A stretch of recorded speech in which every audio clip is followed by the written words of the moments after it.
नमस्कार, मैं हूं आशीष त्रिपाठी आपके साथ। अब जबकि उपराष्ट्रपति पद से उन्होंने इस्तीफा दे दिया है, तो सरकार और उनके बीच असहजता की स्थिति के कई किस्से भी सामने आ रहे हैं। इनमें उनकी ओर से अप्रैल में भारत आए अमेरिकी उपराष्ट्रपति JD वेंस से बैठक कराने की जिद और किसानों के मुद्दे पर सार्वजनिक मंच पर कृषि मंत्री शिवराज सिंह चौहान को सुनाई गई खरी खरी जैसी घटनाओं का जिक्र किया जा रहा है।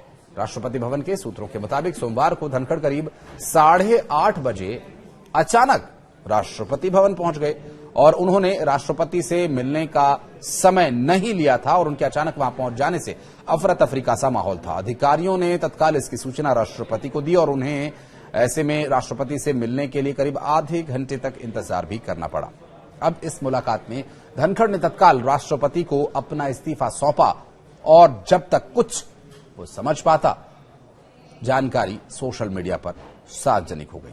सरकार और धनखड़ के बीच असहजता की स्थिति की शुरुआत बीते साल दिसंबर महीने में तब हुई जब उन्होंने सार्वजनिक मंच पर किसान आंदोलन पर सरकार की नीति का विरोध किया था। कृषि मंत्री शिवराज सिंह चौहान की उपस्थिति में उन्होंने केंद्र सरकार को निशाने पर लिया था और तब उन्होंने कहा था कि कृषि मंत्री जी, आपका एक एक पल भारी है। मुझे बताइए कि क्या सरकार ने किसानों से कोई वादा किया था? अगर किया था तो उसे पूरा क्यों नहीं किया गया? किसान आंदोलन को सीमित रूप में दिखाना आपकी बड़ी भूल होगी, क्योंकि जो किसान सड़क पर नहीं है वो भी चिंतित हैं। हालांकि धनखड़ ने अचानक इस्तीफा क्यों दिया, सोशल मीडिया के जरिए क्यों इसे सार्वजनिक किया, इस पर भी सस्पेंस कायम है। मंगलवार को उनके करीबी सूत्रों ने कहा कि उन्होंने स्वास्थ्य कारणों से इसका इस्तीफा दिया। चूंकि इस्तीफे के बाद कयासों का दौर शुरू हो गया। विपक्ष ने आरोप लगाया कि सरकार पर अब इस बात को लेकर आरोप है कि उन्होंने दबाव बनाया, इसलिए यह इस्तीफा हुआ। इसलिए प्रधानमंत्री नरेंद्र मोदी ने इस प्रकरण के कई घंटों बाद सोशल मीडिया के जरिए उनके बेहतर स्वास्थ्य की कामना की, जिससे यह संदेश न जाए कि धनखड़ ने किसी दबाव में इस्तीफा दिया। सूत्रों के मुताबिक अब कार्यवाहक सभापति हरिवंश राज्यसभा में महाभियोग के नोटिस पर फैसला लेंगे। क्योंकि लोकसभा में सभी पक्षों के 152 सांसदों ने इसे आशय का नोटिस दिया है और ऐसे में सरकार सदन में महाभियोग की प्रक्रिया को आगे बढ़ा सकती है। हालांकि अब विपक्ष क्या रुख रखेगा अपना और क्या वो रखता है, इस पर अपना पक्ष ये देखने का विषय होगा और ये भी देखना दिलचस्प होगा। अगर प्रक्रिया राज्यसभा में शुरू हुई तो इस मामले का सारा श्रेय विपक्ष ले लेगा और अगला उपराष्ट्रपति कैसे, कितने समय के लिए चुना जाएगा, ये भी एक अहम सवाल है जिसका अब आपको जवाब देने की कोशिश करेंगे। कौन कौन उम्मीदवारी कर सकता है, इस तरह के तमाम सवाल हैं जिनके जवाब जानने की कोशिश करते हैं। तो आइए बताते हैं आपको कि क्या प्रोसेस है इसका। दरअसल संविधान में कार्यवाहक उपराष्ट्रपति का प्रावधान नहीं है। हालांकि उपराष्ट्रपति राज्यसभा के सभापति जरूर होते हैं और पदेन सभापति होने के नाते ऐसे में उपसभापति उनकी मौजूदगी में तो वो काम करते हैं, लेकिन गैर मौजूदगी में ये जिम्मेदारी संभालेंगे। फिलहाल उपसभापति हरिवंश नारायण सिंह हैं, तो ऐसे में सदन उनकी निगरानी में ही चलेगा। संविधान के मुताबिक राष्ट्रपति पद के लिए 6 महीने के अंदर चुनाव करवाना होता है, तो वहीं उपराष्ट्रपति पद 60 दिन के भीतर भरना जरूरी है। यहां यह जान लेना भी जरूरी है कि अगर उपराष्ट्रपति अपना कार्यकाल पूरा कर लेते हैं, ऐसे समय में 60 दिन की डेडलाइन है और अगर बीच में ही इस्तीफा दिया जाता है तो उसकी कोई समय सीमा तय नहीं है।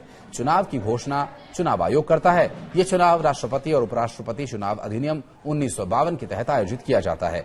परंपरा के मुताबिक संसद के किसी भी सदन के महासचिव को बारी बारी से निर्वाचन अधिकारी नियुक्त किया जाता है। हालांकि अब उन नामों की चर्चा करते हैं जो इस दौड़ में आगे चल रहे हैं।